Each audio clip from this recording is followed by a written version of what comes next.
Quand on dit que l'entrepreneur est un disrupteur, il faut prendre ce mot au sérieux et comprendre que l'entrepreneur il peut être méchant. Peut-être même qu'il doit être méchant.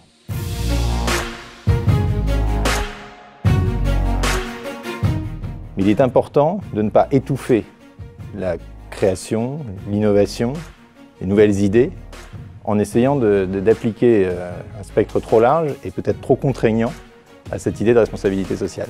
Il y a des barrières psychologiques absolument gigantesques en France à l'acte de donner. Les Français donnent beaucoup leur temps, ils sont très investis dans les associations, mais ils donnent assez peu leur argent. Ce que je remarque par rapport aux pays anglo-saxons que je connais un peu, c'est que les gens font encore de la philanthropie à l'émotion, mais sans rigueur.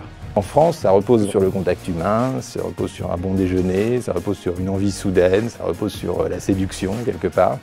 Et donc c'est beaucoup moins rationalisé. Il y a d'ailleurs, c'est vrai, un vrai mépris français pour le fundraising. Le don le plus efficace, c'est le don le plus simple. C'est simplement le don en cash, qui laisse l'individu déterminer ses propres besoins.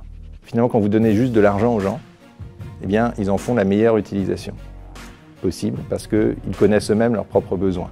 Mieux que tout organisme caritatif, mieux que toute administration.